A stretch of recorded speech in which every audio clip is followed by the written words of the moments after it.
For me, they normally happen, these career crises, often actually on a Sunday evening, just as the sun is starting to set and the gap between my hopes for myself and the reality of my life start to diverge so painfully that I normally end up weeping into a pillow.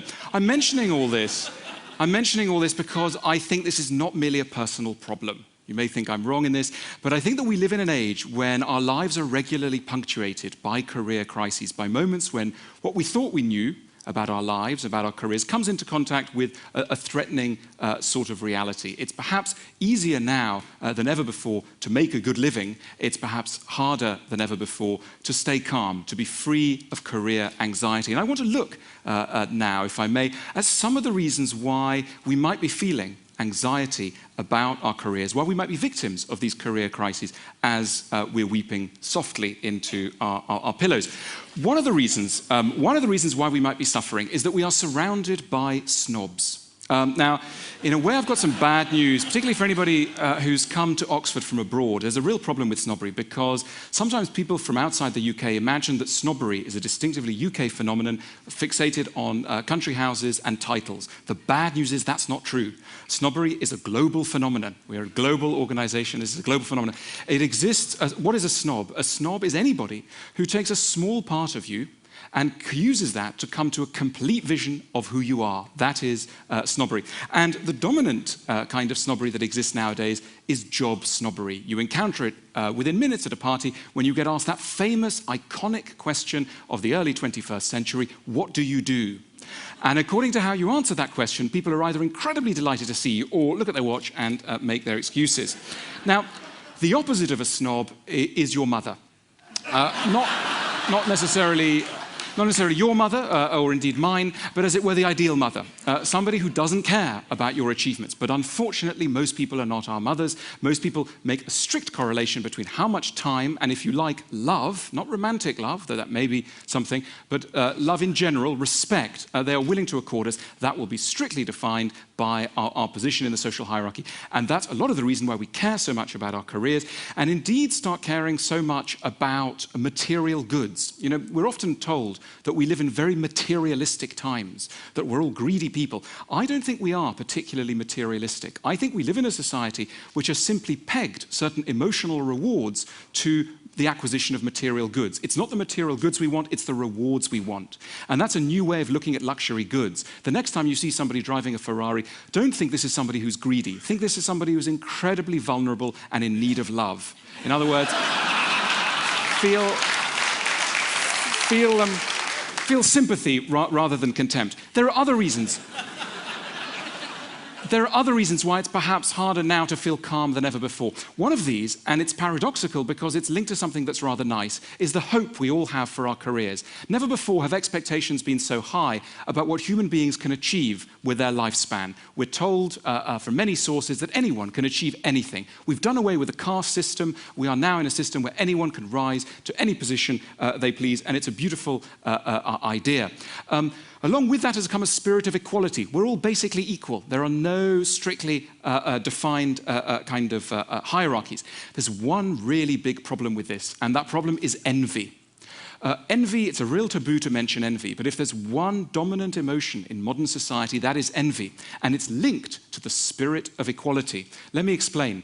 I think it would be very unusual for anyone here or anyone watching to be envious of the Queen of England. Even though she's much richer than any of you are, and she's got a very large house, the reason why we don't envy her is because she's too weird. She's simply too strange.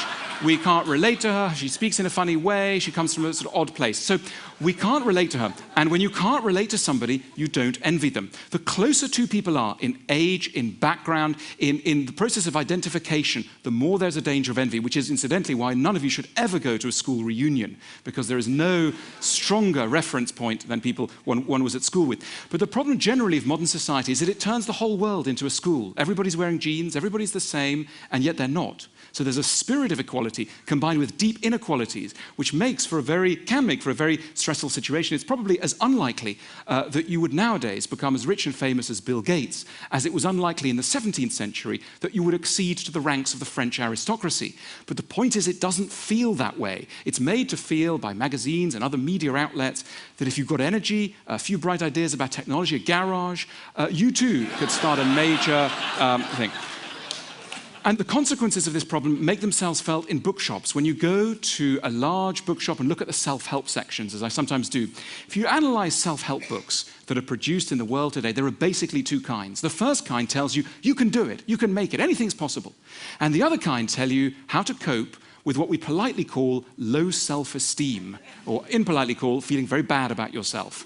There's a real correlation between a society that tells people that they can do anything and the existence of low self-esteem. So that's another way in which something that's quite positive can have a nasty kickback. There's another reason why we might be feeling more anxious about our careers, about our status in the world today than ever before. And it's again linked to something nice. And that nice thing is called meritocracy. Now, everybody, all politicians on left and right, agree that meritocracy is a great thing, and we should all be trying to make our societies really, really meritocratic. In other words, what is a meritocratic society? A meritocratic society is one in which if you've got talent and energy and skill, you will get to the top. Nothing should hold you back. It's a beautiful idea. The problem is, if you really believe in a society where those who merit to get to the top, you'll also, by implication, and in a far more nasty way, believe in a society where those who deserve to get to the bottom also get to the bottom and stay there. In other words, your position in life comes to seem not accidental, but merited and deserved. And that makes failure seem much more crushing. You know, in the Middle Ages, in England, when you met a very poor person, that person would be described as an unfortunate. It's literally someone who had not been blessed by fortune, an unfortunate. Nowadays, particularly in the United States, if you meet someone at the bottom of society, they may unkindly be described as a loser.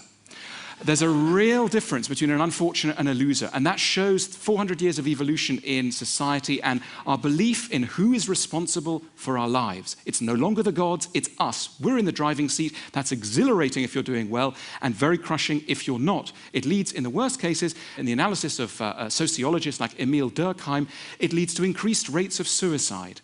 There are more suicides in developed, individualistic countries than in any other part of the world. And some of the reason for that is that people take what happens to them extremely personally. They own their success, but they also own their failure. Is there any relief from some of these pressures that I've just been outlining? I think there is. I just want to turn to a few of them. Let's take meritocracy. This idea that everybody deserves to get where they get to. I think it's a crazy idea, completely crazy. I will support any politician of left and right with any halfway decent meritocratic idea. I'm a meritocrat in that sense.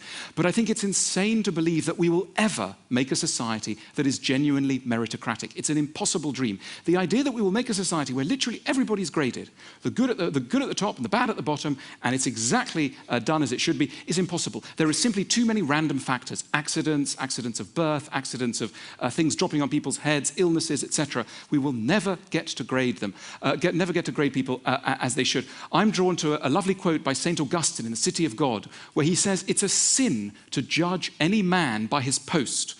In modern English, that would mean it's a sin to come to any of you who you should talk to dependent on their business card.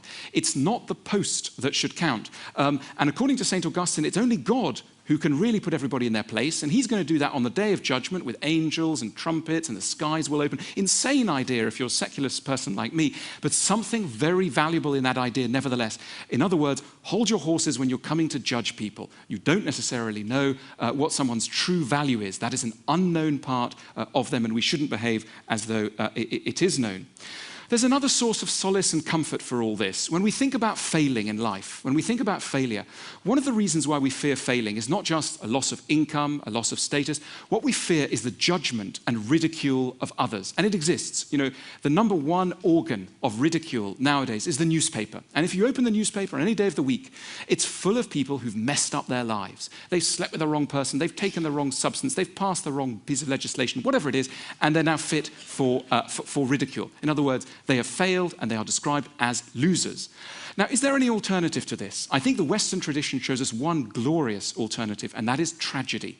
Tragic art, as it developed in the theatres of ancient Greece in the 5th century BC, was essentially an art form devoted to tracing how people fail, and also according them a level of sympathy which ordinary life would not necessarily accord them. I remember a few years ago I was thinking about all this, and I went to see the Sunday Sport, a tabloid newspaper that I don't recommend you to start reading if you're not familiar with it already.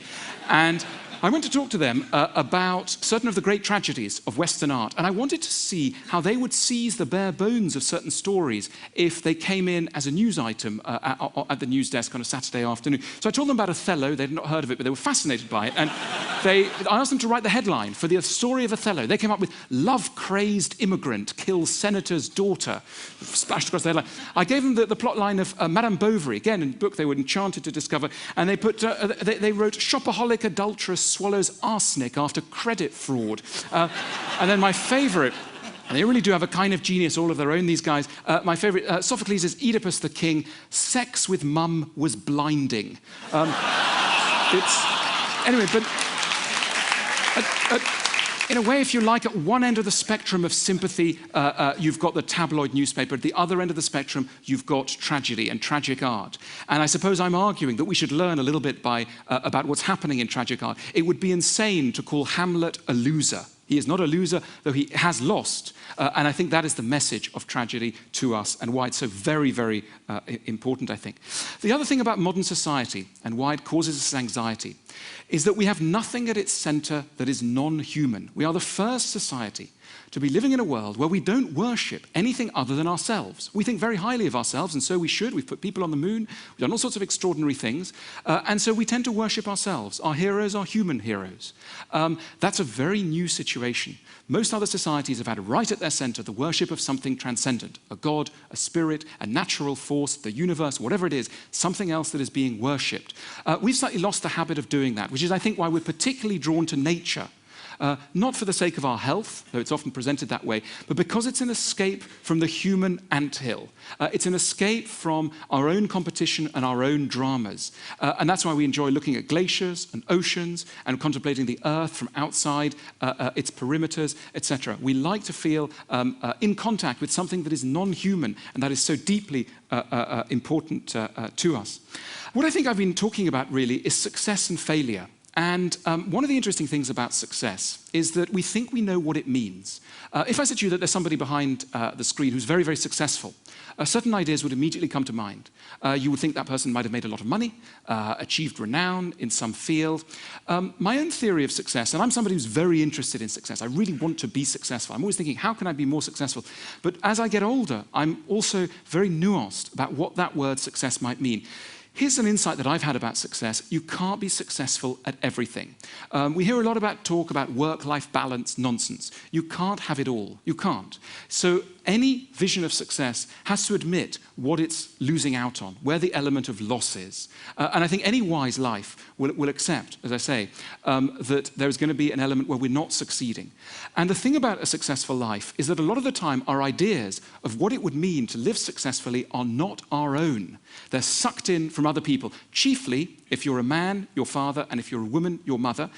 Psychoanalysis has been drumming home this message for about 80 years. No one's quite listening hard enough, but I very much believe that that's true. And we also suck in messages from everything from the television to advertising to marketing, etc. These are hugely powerful forces that define what we want and how we view ourselves. When we're told that banking is a very respectable profession, a lot of us want to go into banking.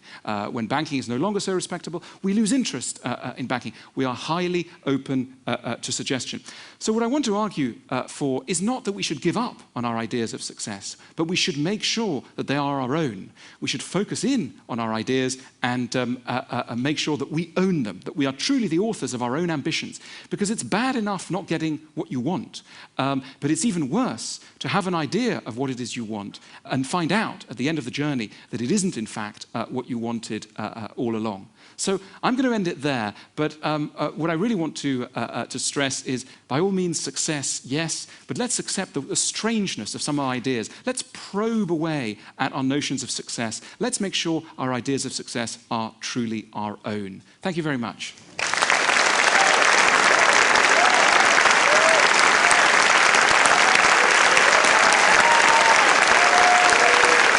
great. I've got a question for you. Karen.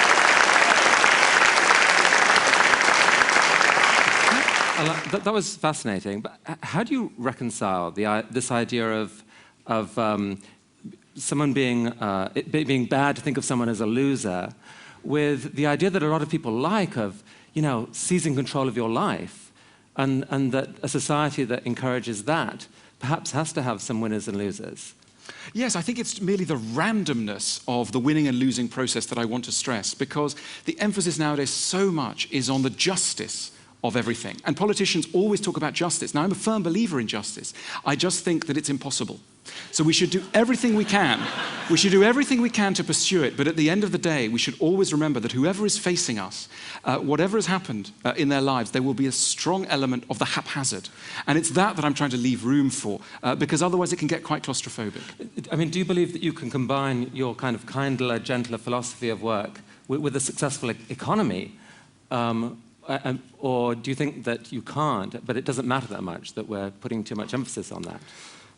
The nightmare thought is that frightening people is the best way to get work out of them. And that somehow the crueler the environment, the more people will rise to the challenge. You want to think, who would you like as your ideal dad? And your ideal dad is somebody who's tough but gentle. And that's a very hard line to make. We need fathers, as it were, the exemplary father figures in society, avoiding the two extremes, which is the authoritarian, disciplinarian on the one hand, and on the other, the lax, no rules option. Alain de Botton. Thank you very much.